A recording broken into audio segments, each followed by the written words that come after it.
¿Qué tal? Buenas tardes a todas y a todos las personas que estáis en este momento a través de la pantalla del ordenador para continuar con la segunda edición de Encuentros en la Fundación. Sabéis que desde la Cátedra FIDAP, en colaboración con el Col·legi Oficial de Psicología de la Comunitat Valenciana y la Academia de Psicología, os estamos invitando a esta segunda edición de nuestro espacio Encuentros con la Fundación, en la que, como todos y todas sabéis, pues están participando prestigiosos profesionales de la psicología española. Hoy contamos con la presencia del doctor Fernando Chacón, que nos va a hablar sobre factores psicosociales y solidaridad. Fernando, el doctor Chacón, nació en Jerez de la Frontera, se licenció en Psicología en la Universidad Complutense de Madrid en 1981.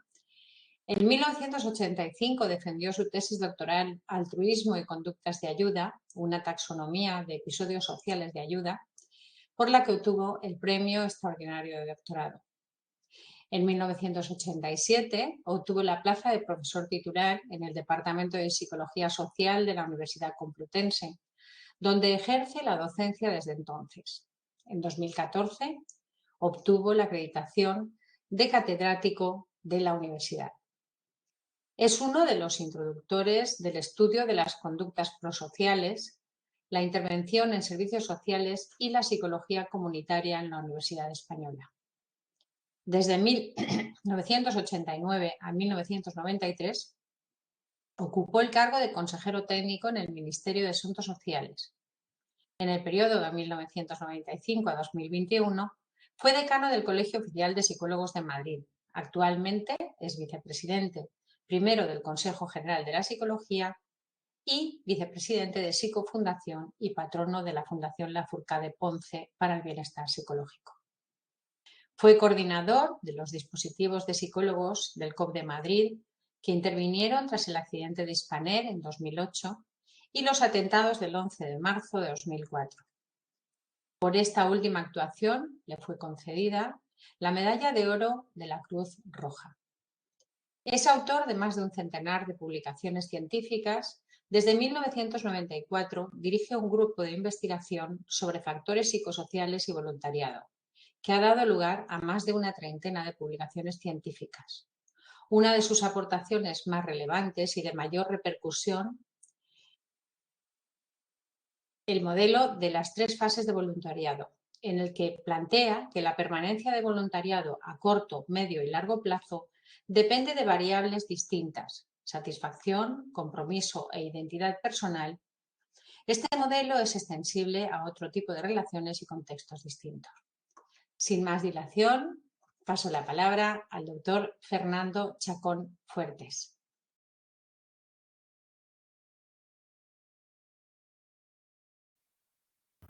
Buenas tardes a todos y muchas gracias a la Fundación para la Investigación, el Desarrollo y la Aplicación de la Psicología del Colegio de Valencia por haberme invitado a participar en este ciclo de conferencias organizados conjuntamente con la Academia de la Psicología de España. Mi conferencia de hoy va a versar sobre factores psicosociales y solidaridad. En definitiva, este tema hace referencia a uno de los aspectos fundamentales de la filosofía a lo largo del tiempo. Una pregunta que siempre nos hemos estado haciendo los seres humanos casi desde que tenemos conciencia. ¿Cuál es la naturaleza humana? Como todos sabemos por los estudios que teníamos en bachillerato, pues existen 2 posturas sobre este tema.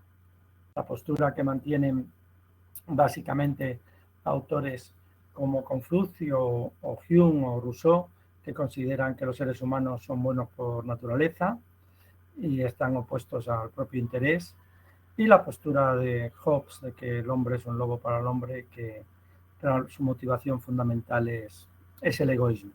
Todos conocemos estas 2 posturas filosóficas.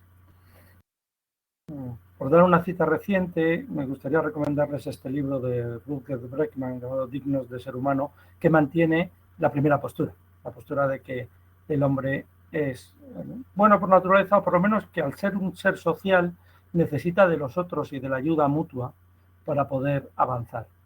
Es especialmente significativa la postura de este autor con respecto a este tema, por eso me permito recomendárselo a todos ustedes. Hay otra pregunta que subyace al tema anterior. ¿Existe la personalidad altruista? Es decir, ¿hay personas más predispuestas, más solidarias que otras o no? ¿O depende solo de factores personales? Bueno, los psicólogos hemos venido a llamar a este tema, más que personalidad altruista, últimamente preferimos hablar de orientación prosocial, aquellas personas que están más inclinadas a realizar actos prosociales, o disposición a la ayuda, como si fuera un rasgo. Intentaremos contestar a esta pregunta a lo largo de mi exposición. Lo primero que quiero reseñar es que la solidaridad, pues como la hemos entendido, tiene expresiones muy diversas. Por solidaridad podemos entender conductas de ayuda o conductas prosociales o conductas altruistas, que no son iguales que las conductas de ayuda, porque las conductas de ayuda pueden estar motivadas por motivos altruistas o por motivos egoístas. Pero ahí podríamos incluir las donaciones, la ayuda informal que nos damos entre conocidos o incluso entre desconocidos, los pequeños favores, el voluntariado, sin actividades, la ayuda en emergencia. Son situaciones muy, muy diversas. ¿A todas le podemos llamar solidaridad? ¿Todas tienen el mismo peso? ¿Los factores psicosociales que explican un tipo de conducta son las que explican las otras? Pues son cuestiones que la psicología social intenta resolver. Por hacer una anotación histórica, la psicología social se considera que es una ciencia pesimista, o por lo menos en su origen fue pesimista. La psicología social se considera que convencionalmente que empieza en 1908 y durante los 60 primeros años de su historia se centra sobre todo en el estudio de conductas antisociales, de conductas negativas. Es por lo que digo que se habla de la naturaleza pesimista de la psicología social. De hecho, los primeros estudios sobre las conductas de ayuda no empiezan hasta bien pasado la mitad de los años 60 del siglo pasado. Antes pues se estudiaba la agresión, el prejuicio, la discriminación. Quizás es lógico porque después de la Segunda Guerra Mundial eran temas que centraban mucho la atención de la población. Pero no es menos cierto que había otras conductas prosociales o socialmente positivas, como la atracción interpersonal, la amistad, el amor incluso, o las conductas de ayuda, que no habían sido estudiadas hasta entonces. De hecho, es curioso cómo los primeros estudios sobre conductas de ayuda, podemos considerarlo uno de los primeros, por lo menos los estudios de Darley y Latané, de los que hablaré después, sobre ayuda en situaciones de emergencia, fueron motivados no tanto en saber por qué las personas ayudaban, sino por la sorpresa que había causado en el mundo académico y en la sociedad en general estadounidense que ante una situación de emergencia muchos espectadores no ayudaran. Es decir, que seguíamos con esa visión un poco pesimista. Y durante esta primera época, de los años 68 al 80, esta primera época del estudio de las conductas de ayuda, la mayoría de las investigaciones se centraron en la solidaridad en situaciones de emergencia. Sin embargo, no es hasta 1980 cuando autores como Benson señalan la importancia de centrarse no solo en ayudas en emergencia, sino en la ayuda cotidiana, en la ayuda planificada, que es la que mantiene a la mayoría de la sociedad y quizás la más relevante para mantener las redes sociales unidas. Lo primero que nos encontramos cuando nos acercamos al estudio de las conductas solidarias en psicología social es la inmensa diversidad de conductas estudiadas. Aquí he puesto algunos ejemplos: intervención en situaciones de emergencia, contestar preguntas a desconocidos, ayudar a recoger objetos, donar dinero a instituciones benéficas, participar voluntariamente en un experimento o donar órganos o tejidos. Son situaciones En todas ellas son solidarias, en todas ellas se manifiesta la solidaridad del ser humano, pero son muy diferentes unas de otras. Cabe aquí preguntarse, como hacía al principio de mi intervención, si los factores que determinan la solidaridad en algunas de estas situaciones son los mismos factores que sirven para explicar la solidaridad en los otros tipos de conductas. Bueno, ya adelanto que probablemente no. De hecho, creo que voy a hacer un spoiler un poco más adelante. Aquí he querido ilustrar pues esa diversidad, ¿no? Cómo se interviene en una situación de emergencia, voluntariado, donación de sangre o de órganos, donación de dinero, el mercadillo solidario de cuando a veces damos ropa para que, o libros viejos para que puedan ser vendidos en un mercadillo solidario, o con esta película que quizá algunos recordaremos, los pequeños favores que hacemos a conocidos o incluso a desconocidos. ¿Cómo podemos organizar estas conductas tan diversas? Pues ya a finales de los 80, en los años 90, Smithson, Peirce y Amato, que son tres autores australianos, dijeron que las conductas solidarias, las conductas de ayuda en el ser humano se podían clasificar según dos dimensiones. La importancia de la ayuda, hay conductas muy importantes y conductas poco importantes, y por otro lado la espontaneidad, hay conductas espontáneas y conductas muy planificadas. Son continuos, no son categorías, lo que pasa que, bueno, para explicarlo quizás lo hemos agrupado en estas categorías. Sí, he de decir que esto no es algo que se le ocurriera de forma intuitiva a Smithson, Peirce y Amato, sino que lo comprobaron en diversas muestras y comprobaron que efectivamente estas dos dimensiones eran los criterios que usábamos la mayoría de las personas para clasificar las conductas de ayuda. Si seguimos este patrón bidimensional, estas dos dimensiones, ese mare magnum que veíamos en la diapositiva anterior de diversidad de conductas de ayuda empiezan a tener un sentido, porque la ayuda en situación de emergencia serían ayudas importantes y espontáneas. No son planificadas, la ayuda en situación de emergencia te las encuentras, ¿no?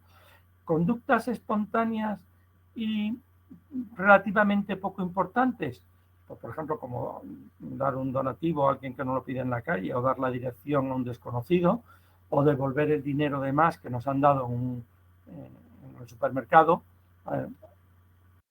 Son pequeños favores que son, como digo, poco importantes y espontáneos. En este otro recuadro, en el recuadro de conductas planificadas e importantes, nos encontraríamos dos conjuntos de expresiones solidarias muy relevantes para nuestra sociedad. Estarían las donaciones de órganos, la donación de sangre y el voluntariado. Y me preguntarán ustedes, ¿y por qué he dejado este recuadro vacío? Bueno, pues porque este recuadro vacío es el más difícil de llenar. Expresiones solidarias que sean poco importantes y planificadas son muy difíciles de encontrar, porque lógicamente si son poco importantes no es necesario planificarlo con mucho tiempo. Pero aún así sí podemos encontrar algunos ejemplos. Hay personas que están durante un año entero guardando en su casa la ropa que ya no usan para donarla una vez al año a un ropero de caridad. Eso sería, por ejemplo, un ejemplo de conductas relativamente poco importantes, luego menos importante que una donación de órganos, y planificada. Lo que podemos decir, casi como decía antes, haciendo un spoiler, como línea general, luego intentaré ilustrarlo a lo largo de la conferencia, pero casi como línea general de decirle que en las situaciones espontáneas, en las conductas solidarias espontáneas, predominan las variables situacionales, es decir, son las variables de la situación, variables como vamos a ver más adelante, como el número de espectadores o el tiempo atmosférico incluso, o la densidad de población, las que determinan que se ayude más o se ayude menos. Sin embargo, en las situaciones planificadas predominan las variables de personalidad. Por supuesto, no se trata de hacer explicaciones reduccionistas. Para explicar la solidaridad en situaciones espontáneas, influyen tanto las situacionales como las de personalidad, pero tienen más peso las situacionales.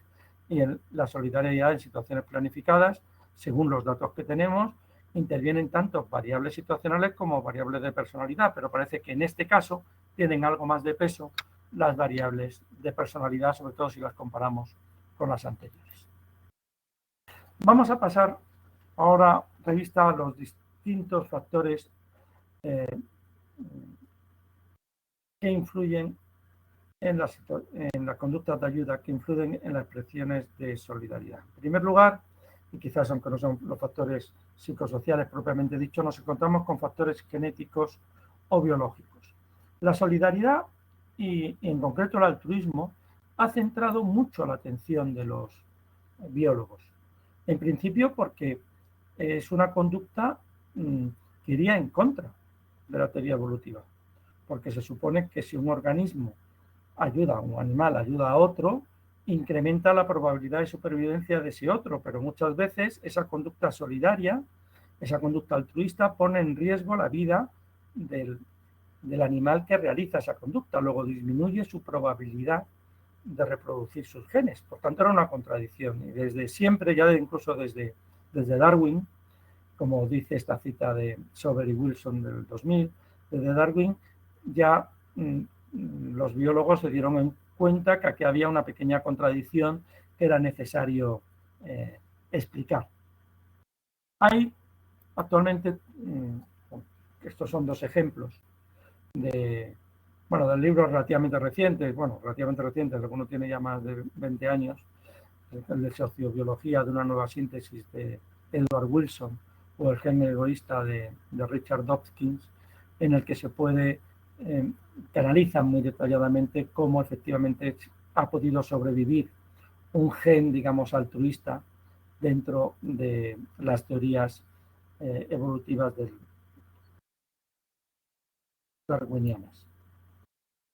Hay tres grandes teorías biológicas que explicarían o que podrían explicar las bases biológicas de la solidaridad y del altruismo. Primero, la genética de poblaciones, en el sentido de que, si hay poblaciones donde domina las conductas solidarias, hay una ayuda mutua, la población como tal tendrá más tendencia a sobrevivir que aquellas en las que dominan los genes egoístas. Es una teoría muy cuestionada porque la genética es individual, la reproducción de los genes es individual, no es poblacional. Por eso quizás más recientemente, a partir de la década de los 60, la teoría más aceptada es la selección por parentesco, selección familiar, en inglés kin selection, de Hamilton, que dice que las conductas solidarias, las conductas altruistas se dan más entre poblaciones de animales que comparten en una gran proporción de genes. Y entonces se soluciona la disyuntiva anterior y sí es posible que el supuesto gen altruista se pueda transmitir de una generación a otra, porque aunque fallezca la persona, el animal, que realiza esa conducta, sin embargo sobreviven, gracias a su actuación, sobreviven otros muchos que comparten ese gen altruista con él. Otra teoría es la teoría del altruismo recíproco, de Treiber, y por supuesto todos los estudios basados en empatía de Hoffman, sin duda, de Hoffman y de otros muchísimos autores. Evidentemente la empatía es uno de los principales motivadores de las conductas solidarias y la empatía tiene una base biológica indudable, empezando por las neuronas espejo, y por tanto existe una cierta base biológica. Hay personas que son más empáticas que en otros y que tienen una predisposición incluso neurológica a tener más conductas solidarias y por tanto podríamos hablar de una cierta base biológica de este tipo de conductas. Pero evidentemente no creo que estas, siendo importantes los factores biológicos y los factores genéticos que nadie va a discutir, no parece que sean los factores esenciales para explicar la solidaridad que se da en las culturas actuales. Es cierto que hay más conductas de ayuda entre personas que pertenecen al mismo grupo, hay más conductas de ayuda entre personas que están unidas por parentesco que entre los que no. Hay datos que apoyan esas teorías. Pero también es cierto que que se dan conductas solidarias entre absolutos desconocidos e incluso con enemigos. Por tanto, no parece que la genética por sí sola pueda explicar la solidaridad que se da en las poblaciones humanas. Pasemos ahora después a los factores situacionales. Como decía antes, los primeros estudios que se hicieron sobre conducta solidaria en psicología social durante finales de los 60 y todos los años 60, se referían a intervención, a solidaridad en situaciones de emergencia, que lógicamente son las más llamativas.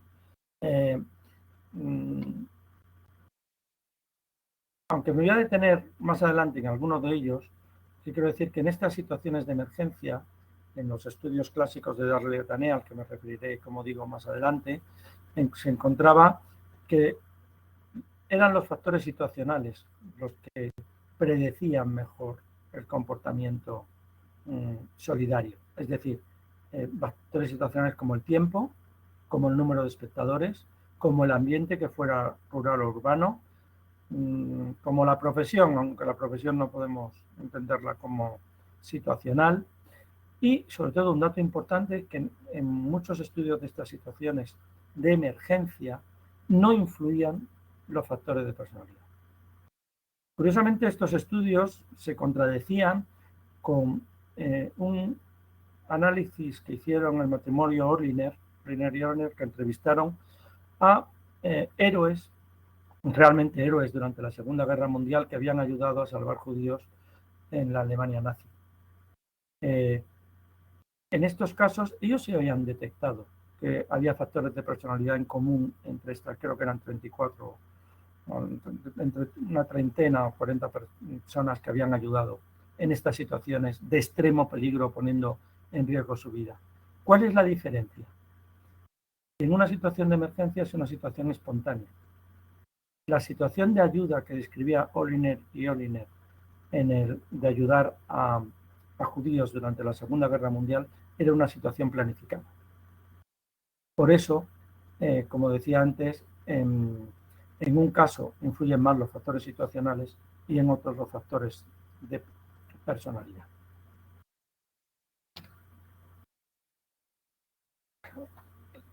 Quizás la variable situacional más estudiada en la intervención en emergencia es el número de espectadores. Los estudios sobre el efecto del espectador se iniciaron por Darley et al a raíz de un hecho muy conocido, que fue el asesinato de Kitty Genovese en el año 1964 en la ciudad de Nueva York. Bueno, aquí tienen una fotografía de Kitty Genovese. Y lo llamativo fue que ella fue asaltada de madrugada al lado de su casa, una casa de apartamentos. Ella pidió ayuda, nadie la ayudó, se arrastró hasta el portal. El asaltante, que había huido porque alguien se asomó a la ventana y dijo deja en paz a la chica, volvió, la violó y acabó asesinándola. Los informes originales era que ninguno de los 38 observadores, según un estudio de New York Times, que habían observado la situación de emergencia, ninguno había ayudado. Luego se comprobó que esto no fue así. Se ha criticado mucho el artículo de New York Times porque realmente la apatía no fue tanta. Hubo personas que llamaron a la policía y de hecho Kitty Genovese no murió sola, sino que bajó una vecina y murió en sus brazos. Es decir, fue muy exagerado el efecto de la apatía de los espectadores en este caso. Pero lo cierto es que este evento de Kitty Genovese promovió unos estudios de Darley et al sobre el efecto del espectador. El efecto del espectador, este cuadro manifiesta, pone los datos reales de un experimento de Darley y et al. Como se puede comprobar, Darley y et al lo que hicieron fue crear una situación en la que supuestamente había o bien dos espectadores o sea, un único posible ayudante, porque estaba el sujeto a la víctima, o había 2 testigos y la víctima, o bien 5 testigos y la víctima. Lo que se comprobaba es que conforme aumentaba el número de espectadores, el porcentaje de personas que respondió, era un ataque epiléptico en este caso, supuestamente un ataque epiléptico simulado, descendía. Veíamos que cuando era un solo espectador ayudaba el 85%, y cuando eran 6 espectadores ayudaban solo el 31%. Y no solo eso, sino que el tiempo también aumentaba. Se llegaba a triplicar, pasaba de 52 segundos a 166 segundos. A veces yo he encontrado el efecto del espectador mal explicado. El efecto del espectador se refiere solo a la probabilidad de que intervenga el espectador de una emergencia. Y dice, casi textualmente, diría lo siguiente: la probabilidad individual de que un observador intervenga en una situación de emergencia es menor conforme aumenta el número de espectadores. Pero esto no quiere decir nada con respecto a la probabilidad de que la víctima reciba ayuda, porque si hay muchos espectadores, aunque la probabilidad individual de cada uno de intervenir sea menor, la probabilidad de que la víctima reciba ayuda puede ser que sea mayor, no necesariamente. Por tanto, hemos de tener siempre presente esto, que el efecto del espectador se refiere a la probabilidad de intervenir de los espectadores. Por tanto, bueno, esto ya esto es una fotografía precisamente de un artículo en que el hermano de Kitty Genovese muchos años después cuestionaba, como decía antes, la noticia aparecida en el New York Times y decía que realmente la apatía no fue tanto. Pero con independencia de que en el caso de que Kitty Genovese no fuera, los observadores no fueran tan apáticos como de una forma muy dramática se ponía en este artículo, sin embargo, lo que sí es cierto es que dio pie a los estudios de Darlatané que se han repetido numerosas veces y el efecto del espectador actualmente es incontrovertible. Por tanto, nos encontramos con una primera variable situacional. A mayor número de espectadores hay mayor difusión de responsabilidad. Digamos que las personas se miran unas a otras para ver qué es lo que tienen que hacer, y eso hace que disminuya la solidaridad y disminuya la presión para que cada uno de ellos intervenga. La segunda variable situacional a la que quería referirme es la presión temporal. Este gráfico refleja también otro estudio, también el de Darlatané, que demuestra que cuanto más grande es la presión temporal, menor es el porcentaje de individuos que se detienen a ayudar. Cuando sobra tiempo, ayudaban en una situación de emergencia, ahora explicaré, más del 60%, mientras que cuando faltaba tiempo apenas se llegaba al 10%. La situación que crearon en este experimento era muy fácil. Había 2 edificios separados, eran seminaristas, además los participantes en el experimento eran seminaristas, y se les decía que tenían que ir al otro edificio a sustituir una clase de religión. Y entonces se les decía o bien que fueran tranquilamente, que quedaba una media hora para la clase, o bien se les decía que, bueno, que tenían tiempo, pero que tenían que ir con cierta celeridad, que era la presión media, y había una presión temporal máxima, que se decía que no, que la clase estaba a punto de empezar y que tenían que ir corriendo. Bueno, pues cuando la presión temporal era máxima, como vemos en el gráfico, el porcentaje de personas que intervenían era menor. Voy a tener que pedir excusas porque me he dado cuenta que me he confundido al poner los colores. Aquí es donde habría mayor presión temporal, esta es la presión media y esta es cuando hay menos presión temporal, no se corresponde con los colores que he puesto en el lado derecho. Otro aspecto situacional, otro factor situacional es el aspecto rural y urbano, ¿no? Esa tendencia que existe en muchos de nosotros a pensar que el ambiente urbano nos hace más insensibles. Y bueno, es cierto que hay un metaanálisis del año 87 que demuestra que a mayor densidad de población, menor tendencia a la ayuda. No es tanto el ambiente rural o el ambiente urbano, no es tanto una ciudad como un ambiente rural, como la densidad de la población. Además, en otro estudio de Levin se demostró que esto se producía así en 23 tipos de conductas distintas, no solo en una. O sea que parece ser que efectivamente tanto el clima como la densidad de población influyen a la hora de mostrar la solidaridad. ¿El por qué ocurre esto? Bueno, hay varias teorías. Una de las teorías más conocidas quizás es la de Milgram, ¿no? Que es la sobrecarga estimular, que en el ambiente urbano estamos muy sobrecargados de estímulos, nos llegan estímulos continuamente y tenemos que protegernos, y ese hecho de protegernos hace que seamos más insensibles. Una vez que hemos repasado algunos de los factores situacionales, por supuesto, hay muchos más, vamos a pasar ahora a ver los principales factores personales. Los factores personales relacionados con la solidaridad hacen referencia a una pregunta que nos hacíamos antes. ¿Existe una orientación prosocial o no? ¿Existe una personalidad solidaria? ¿Hay personas más solidarias que otros o no la hay? Como decía antes, en conductas de ayuda espontáneas, como las ayudas en situación de emergencia, no se habían encontrado diferencias significativas en algunos rasgos de personalidad, pero cuando se analizan conductas más planificadas, sí aparecen un conjunto de factores de personalidad que además están relacionados entre sí, que parecen correlacionar, parecen predecir ese comportamiento solidario. Es lo que el conjunto de estos factores y la correlación de estos factores ha hecho pensar a algunos autores como Ruston que existe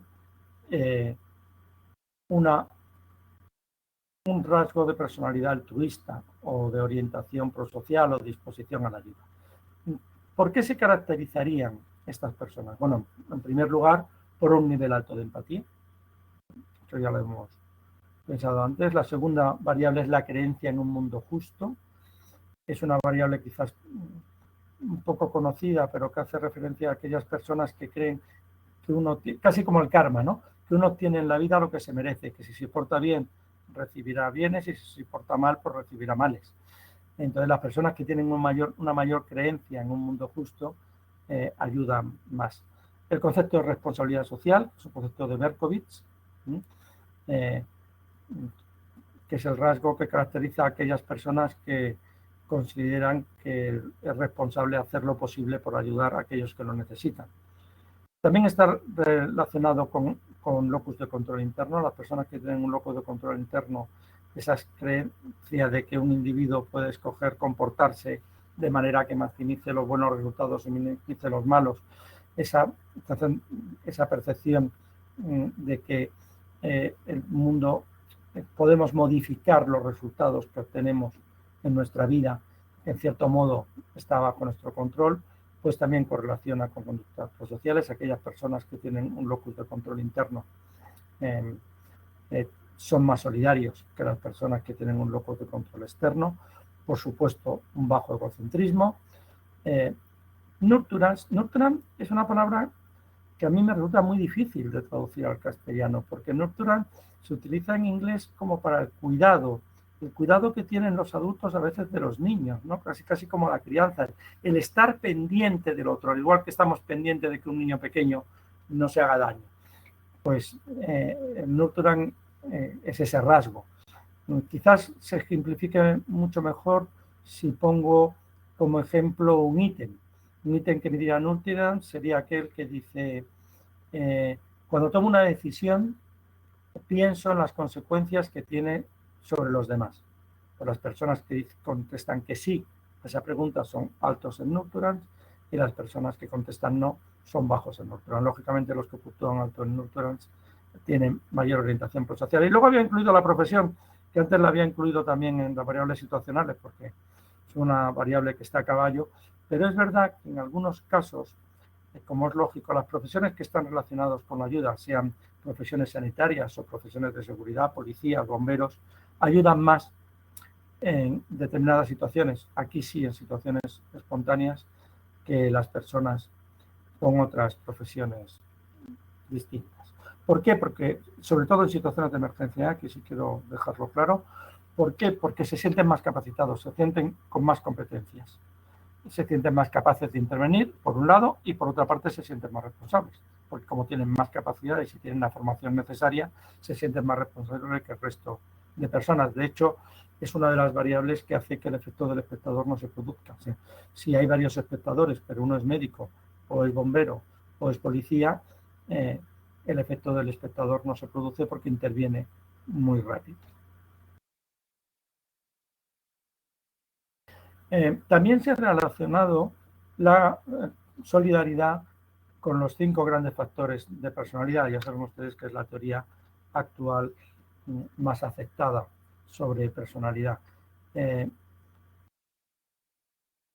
doctora Mestre, la actual rectora de la Universidad de Valencia, junto con otros colaboradores, comprobó que de los 5 grandes factores, 4 en adolescentes, 4 estaban relacionados con conductas solidarias y prosociales. El agrado, la amistad, la energía, la apertura y la conciencia, pero sobre todo el nivel de agrado. Esta es la variable que sí aparece correlacionar más con conductas de ayuda. El nivel de agrado, o lo que llaman otros autores la amistad, la amabilidad, por decirlo así, es la que más correlaciona con conducta de ayuda, que ya ves que en este estudio de Mestre del 2005 es más de 0.6, que es una correlación muy alta. Y como no podía ser de otra manera, en otro estudio del 2004 también encontraron que la empatía y los estilos de crianza son los mejores predictores del comportamiento prosocial. Pero hay otros factores personales, además de los rasgos de personalidad, como por ejemplo el estado de ánimo. A veces nos sentimos más alegres y otras veces nos sentimos un poco más deprimidos. ¿Cuándo se ayuda más? ¿Cuando estamos más contentos o cuando estamos algo más tristes? Bueno, yo casi diría aquí, como norma general, tengo 2 normas. Una es esta. Es que como norma general tendemos a mantener un estado de ánimo positivo. Es decir, que si en un momento determinado tenemos un estado de ánimo algo negativo, intentamos hacer algo para mejorarlo. Y si es positivo, tendemos a mantenerlo. Eso quiere decir que evitamos hacer cualquier cosa que ponga en riesgo ese estado emocional negativo. Este es un primer principio. Otro principio podría ser que en el medio está la virtud. Evidentemente, un estado de ánimo excesivamente positivo, casi rayano con la manía, pues hace que no te des cuenta ni siquiera de la necesidad que tienen los demás y que ayuden menos. Si el estado es muy negativo, cercano a la depresión, pues ocurre lo mismo, no percibimos ni nos sentimos con fuerza para ayudar a los demás, con lo cual, como norma general, se ayuda más en estados emocionales intermedios. Ahora bien, ¿más en los positivos o en los negativos? Pues depende. Si tenemos una emoción positiva, si tenemos un estado emocional positivo, ayudamos si el problema está claro. Si es claro que se necesita una ayuda, si no es ambiguo, y además si no implica consecuencias negativas el ayudar. Porque si una persona que está más o menos contenta percibe que bueno, la necesidad no está clara, pues teme meter la pata, hacer el ridículo, equivocarse, luego pensar que a lo mejor es una broma y entonces su estado emocional empeoraría. O bien, el ayudar, si implica muchas consecuencias negativas, pone en riesgo su estado emocional positivo. Con lo cual, el estado emocional positivo favorece la ayuda siempre y cuando la ayuda sea clara y no implique consecuencias negativas. ¿Qué pasa cuando el estado emocional es negativo? Pues las emociones negativas, el estado emocional negativo, aumenta la probabilidad de ser solidario, de ayudar, si ese ayudar le hace sentir mejor. Es decir, si los sentimientos negativos no son muy intensos, como decía antes, porque si son muy intensos no se percibe la situación de necesidad del otro, si la emergencia no es ambigua y sobre todo si el acto de ayudar es interesante y satisfactorio, porque si el acto de ayudar es interesante y satisfactorio, eso elevará nuestro estado de ánimo y nos ayudará a salir de esa situación de tristeza o de desánimo que teníamos anteriormente. Hemos visto factores genéticos, hemos visto algunos factores situacionales en el espacio que nos da esta conferencia. Hemos visto factores personales también, pero también existen los factores interpersonales, es decir, de relación entre la persona que necesita ser ayudada y la persona que puede ayudar. En este sentido, la variable más importante son los modelos. Es decir, ver si alguien ayuda o no ayuda. Un modelo activo es aquel que en una situación determinada ayuda, pues a lo mejor en una situación de emergencia si alguien interviene, o si vemos que alguien está pidiendo dinero en la calle, es ver si alguien delante nuestra da una moneda o no da una moneda. Eso es un modelo activo. El modelo pasivo, como pueden ustedes imaginar, es lo contrario. Son los modelos que no ayudan. Bueno, el efecto de los modelos está demostrado. Es decir, si alguien ve a otro ayudar, es más probable que ayude. Y si ve que otra persona no ayuda, es más probable que no ayude. Pero es cierto que Pliavin y Pliavin demostraron que el efecto de un modelo, ya sea el del activo o del pasivo, varía a lo largo del tiempo.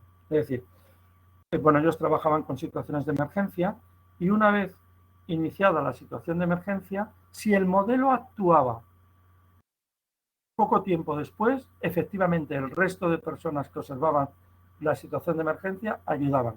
Pero si pasaban 3 o 4 minutos entre que ocurría la situación de emergencia y el modelo ayudaba, ya no se producía ese efecto contagio en el resto de observadores. Ellos lo explican, bueno, pues porque ellos consideran que el presenciar una situación de emergencia genera una situación de ansiedad en los observadores, de distrés, de malestar, y que claro, si un modelo activo interviene de forma inmediata, digamos que da una pista, da una guía al resto de cómo reducir esa ansiedad, que es ayudando. Pero si ha pasado suficiente tiempo, ya el malestar producido por el observar esa situación de emergencia se disipa con el tiempo, es mucho menor y por tanto el efecto que tienen los modelos una vez transcurrido cierto tiempo es mucho menor. ¿Y el género influye? Bueno, aquí, en situaciones de... ¿Ayudan más los hombres o las mujeres? Depende. En situaciones de emergencia sí ayudan más los hombres, probablemente por un problema, la percepción de fuerza física, pero depende del tipo de conductas. Hay conductas que ayudan más los hombres y conductas que ayudan más las mujeres. Estoy recordando un estudio clásico que se hizo en una lavandería de estas públicas, que ahora han empezado también a establecerse en España, pero que en Estados Unidos son muy frecuentes, ¿no? Pues había dos situaciones de ayuda. En uno era ayudar a cargar cestos pesados de ropa y en otros era ayudar a doblar ropa. Bueno, pues los hombres ayudaban más a cargar cestos de ropa y las mujeres ayudaban más a doblar ropa. Es decir, cada uno ayudaba más en aquellas conductas que se ajustaban más al estereotipo de hombre o al estereotipo de mujer. Poco a poco estas diferencias se van limando, pero aún persisten. ¿Tienen las mujeres más probabilidad de recibir ayuda que los hombres? Pues sí, a las mujeres se les ayuda más que a los hombres. Es mucho más probable, sobre todo, que los hombres ayuden a las mujeres en dificultades, más que a otros hombres. Aunque es cierto que en otros tipos de conductas, como por ejemplo en voluntariado, hay muchos más voluntarios, sobre todo de acción social. Mira, esto me va a servir, si me permiten ustedes, para ejemplificar lo anterior. Hay una tendencia a pensar que hay más voluntarias que voluntarios. Bueno, pues depende del tipo de voluntariado. En voluntariados relacionados con salud y voluntariado relacionado con servicios sociales, con bienestar social, hay muchas más mujeres, casi 2/3 más de mujeres que de hombres, y sin embargo en voluntariado de protección civil o en voluntariado ecológico o en voluntariado deportivo hay más hombres que mujeres. Bueno, pero lo cierto es que efectivamente los hombres tienen más tendencia a ayudar a las mujeres en dificultades que a otros hombres. Algunos autores consideran que obviamente ahí también hay algún componente de interés sexual que lógicamente explica parte de esta tendencia a ayudar más a las mujeres.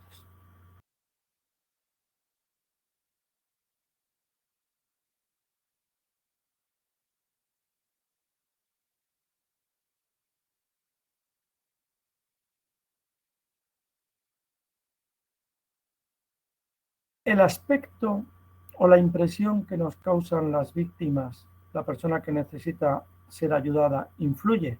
Sí, influye mucho, es obvio. Ayudamos más a aquellas personas que nos agradan que a aquellas personas que nos resultan desagradables. El grado en el que el espectador evalúa de forma positiva a la víctima influye. Por supuesto, en desconocidos, cuando estamos hablando de desconocidos, podemos estar hablando de atractivo físico, pero nos referimos a atracción personal, no necesariamente a atracción física. Ayudamos más a personas conocidas que desconocidas, ayudamos más a alguien que nos atrae que a alguien que nos atrae, y ayudamos más a personas similares a nosotros que a personas disimilares a nosotros. Por tanto, las características de la víctima influyen. Otra característica es la atribución de responsabilidad. ¿A quién atribuye el observador la responsabilidad de lo que está ocurriendo?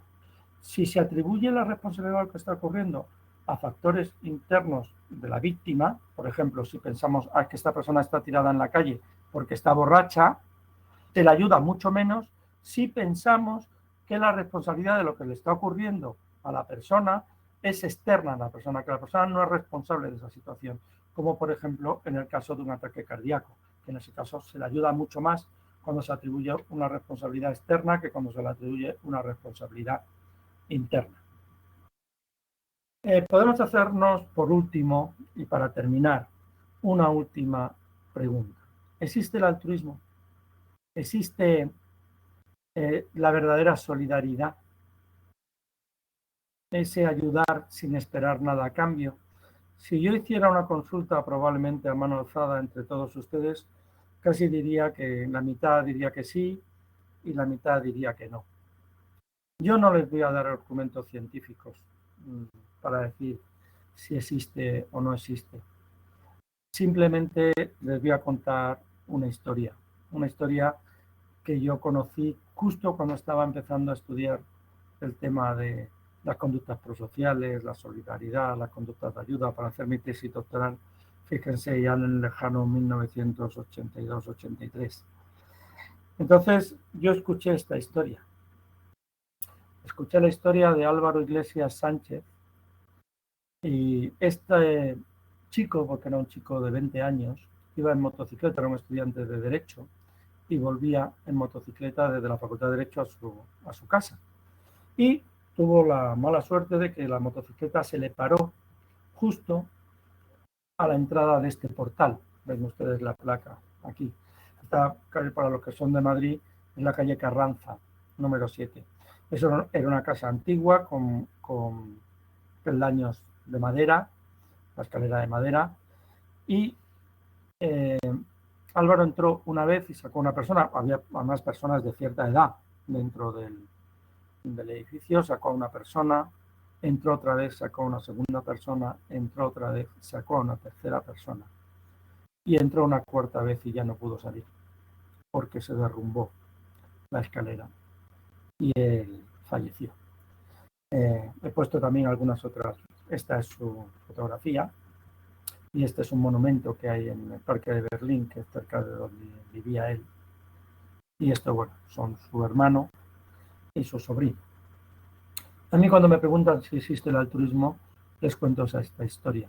Yo no encuentro ninguna otra explicación a un acto de solidaridad tan extremo en el que pones en peligro tu vida y en el que llegas a fallecer por ayudar a los demás. No encuentro otra explicación de que efectivamente en el ser humano existe o por lo menos en muchos de los seres humanos, existe una tendencia a la solidaridad, a ayudar a los otros, entre otras cosas porque somos seres sociales y si no tuviéramos esa tendencia a ayudarnos unos a otros, pues probablemente no habríamos sobrevivido como especie.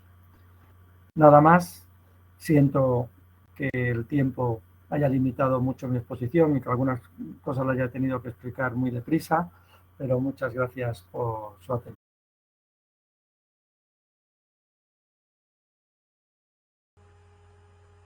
Fernando, ¿Qué tal, Vicenta?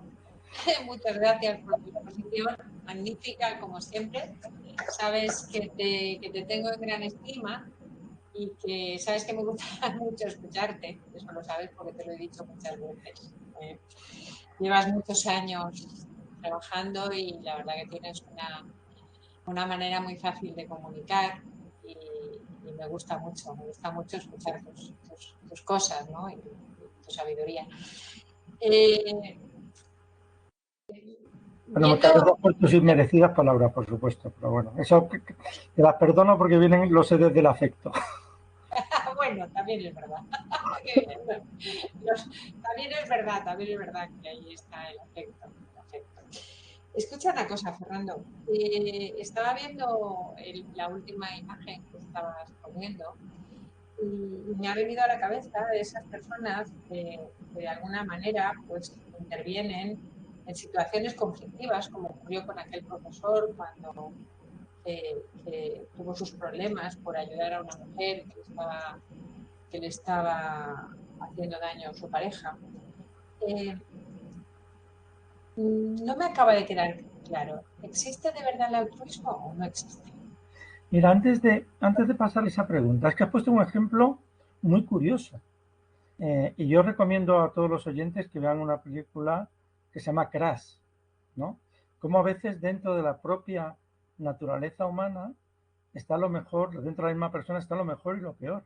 Ese profesor universitario, que fue un héroe porque arriesgó su vida para salvar, y de hecho le dieron un golpe y estuvo como un tiempo y le dieron muchísimos homenajes, después cayó absolutamente en desgracia porque tenía un nivel de alcohol bastante alto y conducía de forma temeraria, y lo detuvieron varias veces. Y era la misma persona. La misma persona que hace un acto heroico puede, sin embargo, en su vida cotidiana tener un comportamiento pues no admisible socialmente, ¿no? Y es lo mismo. Y esta película Crash lo ilustra muy bien.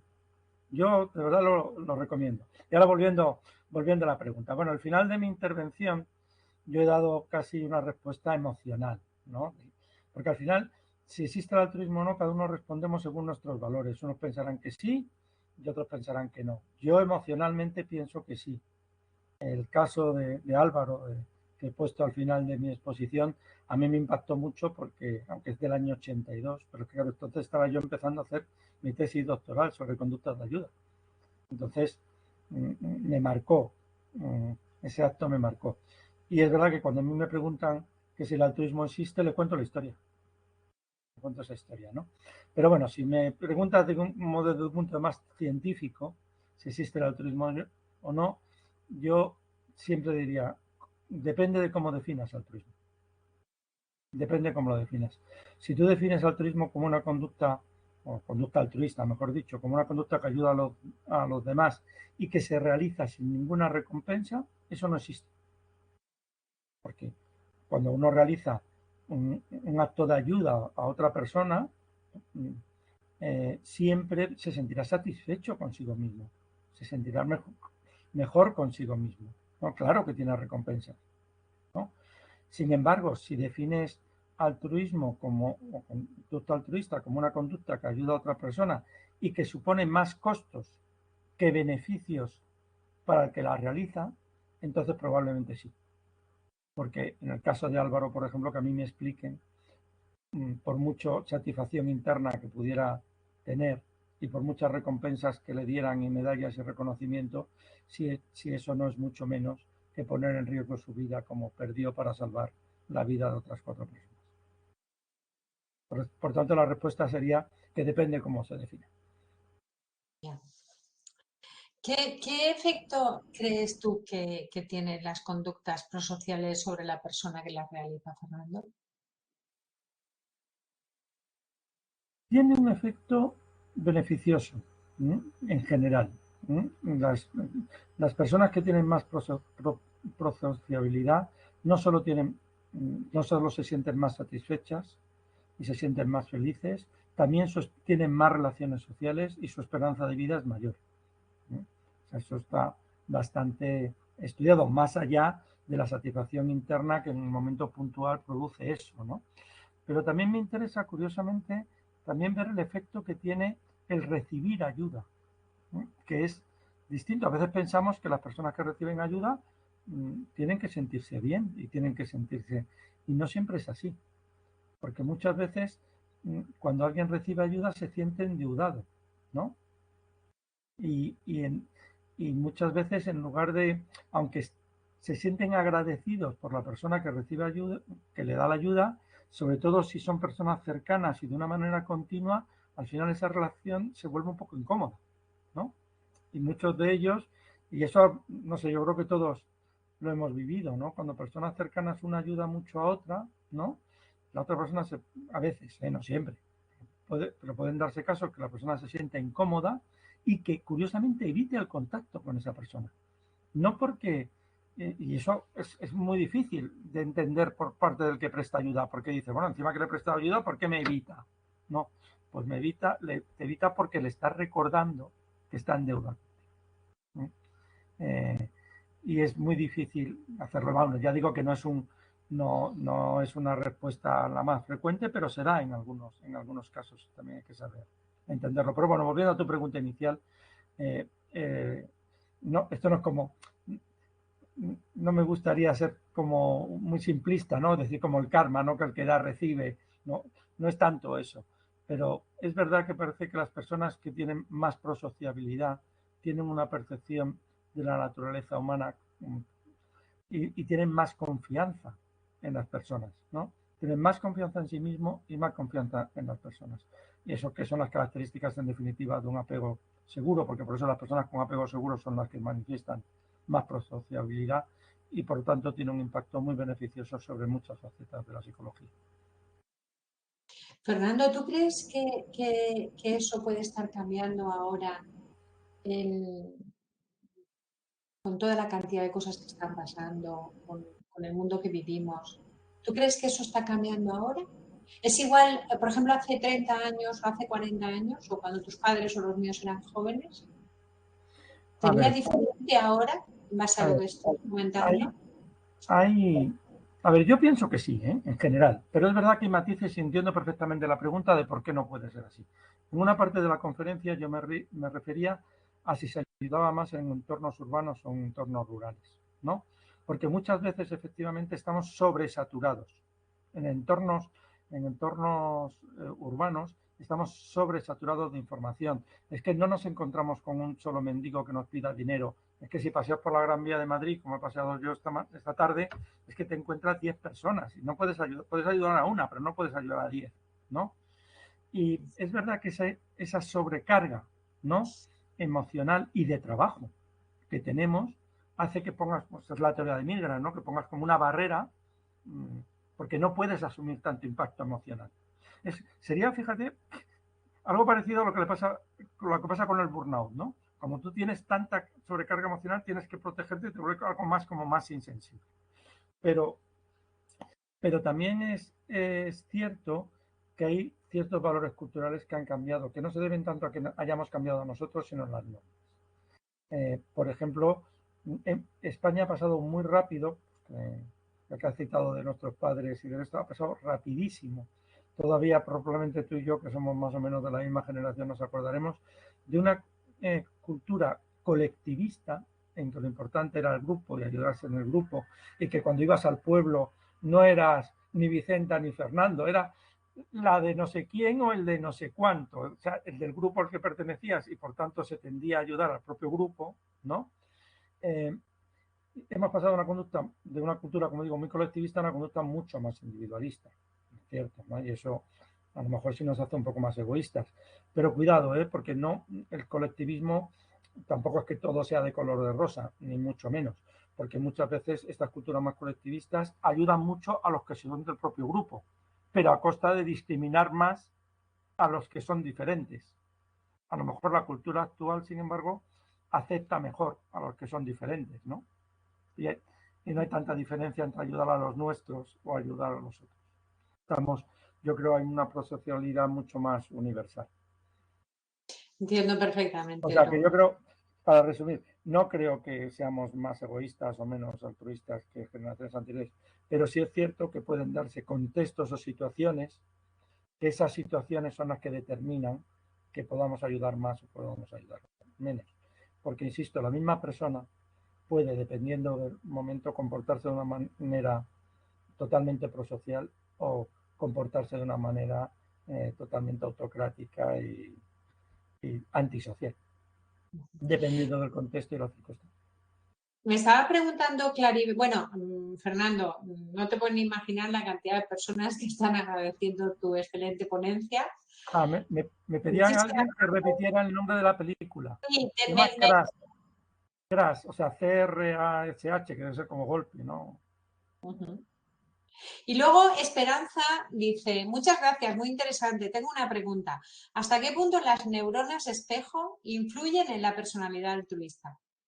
A ver, mucho, ya, mucho porque las neuronas espejo son la base de la empatía y la empatía es un elemento clave de esa orientación prosocial o personalidad altruista que hemos denominado.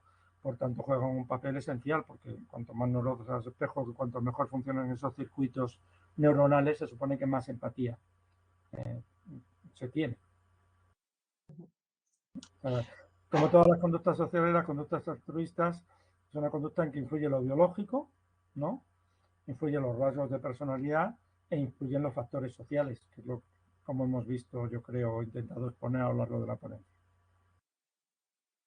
Pues muy bien, Fernando, pues muchísimas gracias. No veo más preguntas y tampoco sé que estás cansado porque me has comentado que estás agotado. Te vamos a dejar descansar ya porque son las 8:30, así como dejamos descansar a todas las personas que han participado en esta webinar. Y muchísimas gracias siempre por tu cariño y por Hay tu... una mano levantada. Ah, sí, a ver, Sí, a mano ver, levantada. mano levantada, a ver qué dice. A ver, que no la veo yo. Lo que pasa es que tiene que escribir, porque creo que no, Creo es creo que María Ángeles Collado, que me sí, dicen, les tienes que escribir en el chat. Si eres tan amable.